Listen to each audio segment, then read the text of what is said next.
स्वतंत्रता दिलाई। इसमें कुछ ऐसे गुमनाम नायक भी हैं जिनकी शहादत को भुलाया नहीं जा सकता, जैसे बिरसा मुंडा, कनकलता बरुआ, अल्लूरी सीताराम राजू आदि नाम उल्लेखनीय हैं। हिंदू धर्म और समाज की रक्षा के लिए भी कई महानायक हुए। इनमें सबसे पहले जो नाम मन में उभर कर आता है वो है डॉक्टर केशवराव बलीराम जी हेडगेवार। बालक केशव में बचपन से ही राष्ट्रप्रेम की भावना फूट फूट कर भरी हुई थी। आज उनके जीवन की कुछ ऐसी ही घटनाएं हम आपके सामने प्रस्तुत करने जा रहे हैं। तो सबसे पहली घटना 22 जून 1897 की है, जब महारानी विक्टोरिया का जन्मदिन पूरे भारत देश में बड़ी ही धूमधाम से मनाया जा रहा था। हर तरफ खुशी का माहौल था, हर तरफ मिठाइयां बांटी जा रही थी। जब बच्चों में मिठाइयां बांटी गई तो उनमें बालक केशव भी थे। आइए देखते हैं उस समय क्या हुआ था।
तो देखा आपने कैसे बालक केशव ने अंग्रेजों की दी में मिठाइयां फेंक दी। अब अगली घटना सन 1904 की है, जब इंग्लैंड के राजा एडवर्ड सप्तम के राज्यारोहण के अवसर पर हर तरफ दीप पंक्तियां और आतिशबाजियां की जा रही थी। आइए देखते हैं।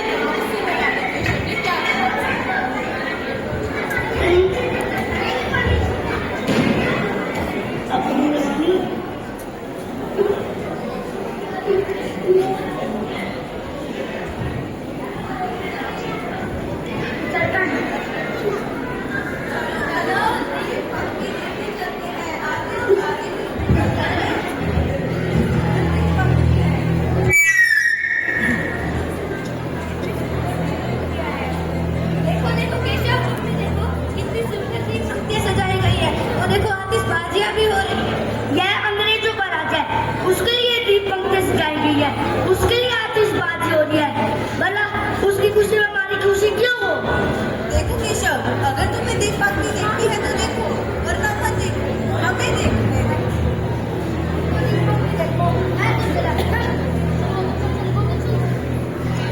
जिस तरह से हमने देखा, बालक केशव ने अंग्रेजों के शासन का विरोध करते हुए उसे अपनाने से इनकार कर दिया। अब वो समय आया जब अंग्रेजों ने अपनी कूटनीतियों से भारत का विभाजन करना शुरू कर दिया। हर प्रांत में, हर शहर में इसका विरोध किया जा रहा था। लोग कह रहे थे भारत हमारी माता है और हम इसका अनुच्छेद नहीं होने देंगे। हर तरफ वंदे मातरम के नारे गूंज रहे थे। उस समय 14 वर्ष आयु के केशव नागपुर के सिटी हाई स्कूल में पढ़ते थे। उन्होंने अपने दोस्तों को जुटाया और योजना बनाई। हर प्रांत के, हर वर्ग के, हर बच्चे तक ये बात चुपचाप पहुंच गई। और आइए देखते हैं सबने क्या कहा।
हर तरफ वंदे मातरम के नारे गूंज रहे थे। वहीं जन जन में अपने देश को स्वतंत्र कराने की इच्छा हिलोरे मार रही थी। वहाँ बालक केशव में भी ये इच्छा प्रबल रूप धारण कर चुकी थी कि कुछ भी हो जाए मैं पीछे नहीं हटूंगा। वंदे मातरम, वंदे मातरम, वंदे मातरम।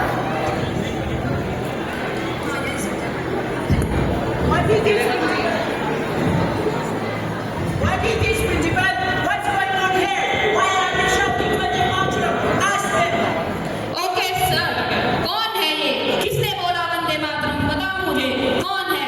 तुम हो या फिर तुम ही होगे? जल्दी बताओ मुझे, कौन है? कौन है इस घर में? बताओ मुझे, नहीं तो सबको सजा मिलेगी। नहीं बता रहे, तैयार हो जाओ सजा के लिए। बताओ मुझे, कौन है? कौन है वो? तुम ही होगे, बताओ मुझे।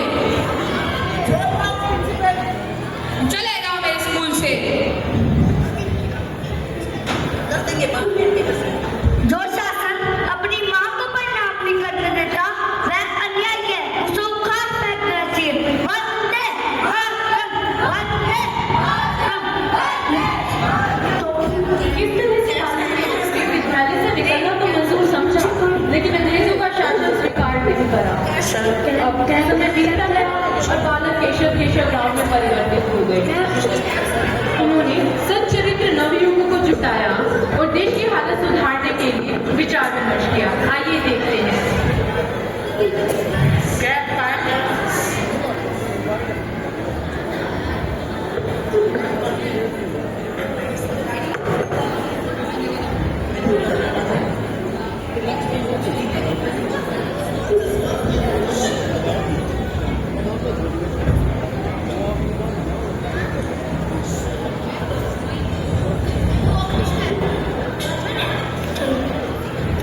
हमें देश की सेवा के लिए, देश को बचाने के लिए आगे आना होगा ताकि हम आत्मनिर्भर बन सके। स्वावलंबी बनो, मातृभूमि से प्रेम करो, वीर बनो। यह परम आगे का समय है। संपूर्ण हिंदू राष्ट्र की प्रतिभा मैं यहाँ देख रहा हूँ। सगे भाई झगड़ते हैं, परंतु हम कभी नहीं झगड़ेंगे। हमें संगठित होना होगा। जब भारत संगठित होगा तब दुनिया का कोई देश इसे टेढ़ी नजर से नहीं देख पाएगा। तभी सारी समस्याएं समाप्त हो जाएगी। आपने बिल्कुल सही कहा। अपने साथियों और कार्यकर्ताओं से स्वीकृति मिलने के बाद केशव राव जी की राधे को जैसे नई उड़ान मिल गई हो। ये बात हम और आप सब बड़े ही अच्छे से जानते हैं कि कोई भी कार्य करने के लिए एक अकेला व्यक्ति काफी नहीं होता। उसके लिए एक समूह की जरूरत होती है।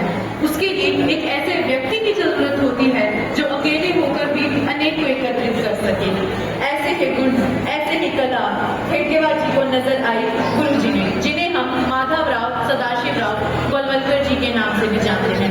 जब हेडगेवार जी ने माधव राव जी को एक सभा को संबोधित करते हुए देखा। यह धर्म का अधर्म से, न्याय का अन्याय से, विशालता का शुद्धता से और स्नेह का दुष्टता से युक्त विजय निश्चित है। क्योंकि जहाँ धर्म रहता है वहाँ भगवान रहते हैं, और जब भगवान होते हैं वहाँ विजय होती है। तो जयकार कर नारे का निनाद होने दो, वो कार्य पूर्ण होने पर ही विश्राम लो। वाह, कितने उच्च विचार है। आज मेरी खोज पूर्ण हुई। गुरुजी के आकर्षक व्यक्तित्व से हेडगेवार जी बहुत ही प्रभावित हुए। वे समझ गए कि उनकी खोज पूर्ण हो चुकी है। आइए ले चलते हैं आपको उस महान व्यक्तित्व के दर्शन कराने जो मानव मात्र को पूजनीय मानते थे। भारत माता को भी अपनी माता मानते थे, उन्होंने नमन करना भी अपना परम कर्तव्य मानते थे। आइए देखते हैं गुरुजी के जीवन की वो घटना जिसमें गुरुजी एक नन्ही सी बच्ची के चरण स्पर्श करते हुए मातृभूमि को सम्मान देते हैं।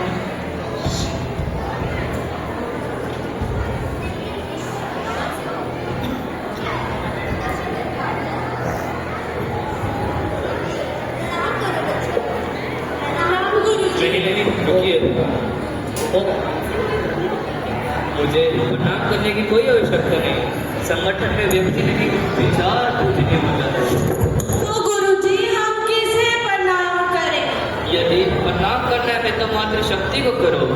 नारी की सृजन की जननी है, त्याग, धैर्य और संस्कारों की प्रतिमूर्ति है। गुरुजी आप ऐसा क्यों कहते हो? क्योंकि समाज की असली शक्ति मातृशक्ति में निहित है। उसका सम्मान केवल शब्दों से नहीं बल्कि दृष्टि और व्यवहार से होना चाहिए। और आप तो पूजनीय है, आपके तो चरण स्पष्ट होने चाहिए। नहीं गुरुजी, जहाँ गुरुजी के मन में मातृशक्ति के लिए सम्मान की भावना थी, वहीं वे समाज से सभी कुरीतियों को भी दूर करना चाहते थे। आइए देखते हैं कैसे।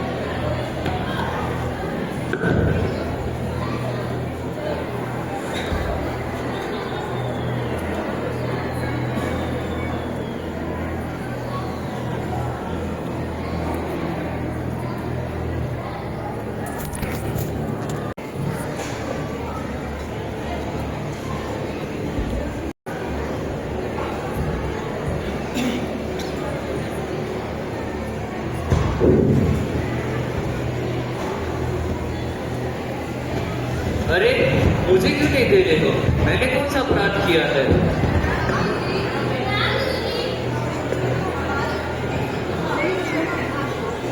अरे प्रसाद देने में हैसियत की क्या बात है? सारे मनुष्य एक समान है। लो, यह अपना है, यह पराया है। ऐसी गणना छोटे दिल वाले करते हैं। हमारे लिए तो सारी पृथ्वी ही परिवार है।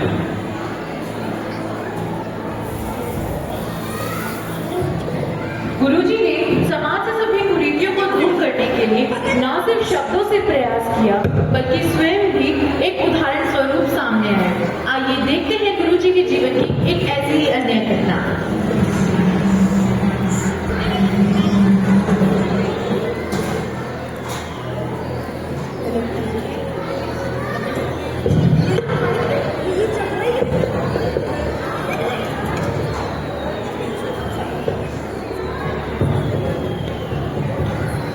क्यों रे, ये तेरी मोटर कार है क्या? हाँ भाई, मेरी है। तू चलाता है कैसे? हाँ भाई, चलाता हूँ। मोटर चलाना याद है? अरे याद है भाई, ये कमाल कमाल ही है मेरी तो। किस तरह से एक शिशु स्वयं सेवक गुरुजी को प्रशस्ति पत्र देकर कह रहा है, कमाल है तेरी। उसके मन में कितना आत्मीयता का भाव रहा होगा। गुरुजी का स्वभाव व बातचीत ऐसी ही थी कि मन की सारी दूरी दूर हो जाती थी। गुरुजी ने नमस्ते सदा वत्सले का गुणगान किया। आइए देखते हैं।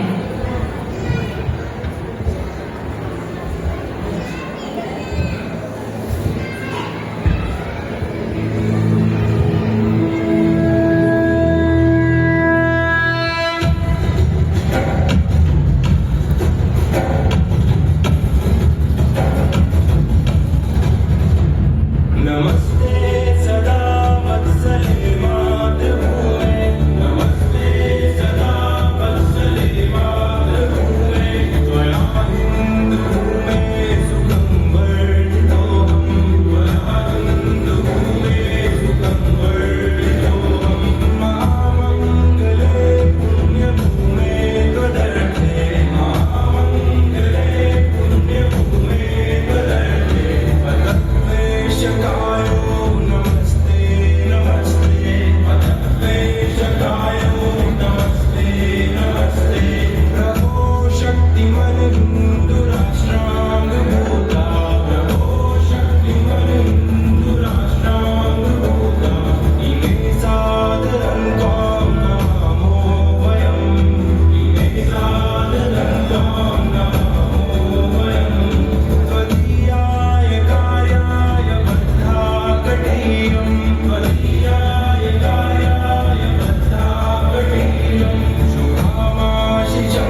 सामाजिक समरसता की ओर लेकर जाए।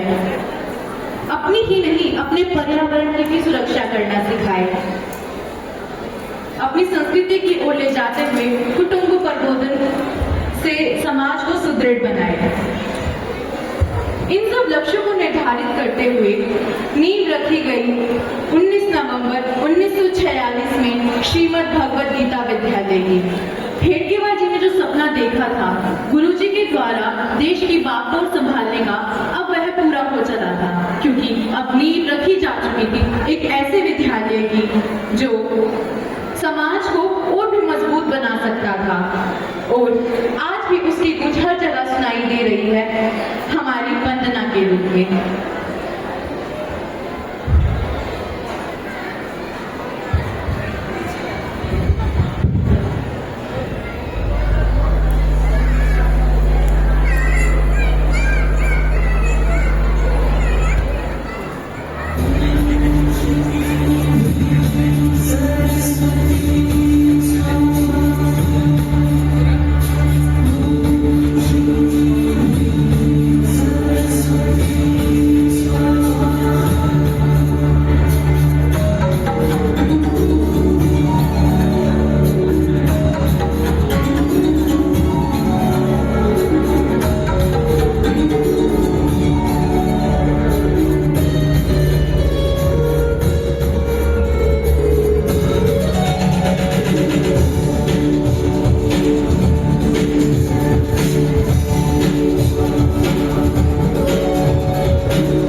जिसे हम साकार करने की ओर बढ़ रहे हैं और हर हाल में बढ़ते रहेंगे, ऐसी हमारी संकल्पना है।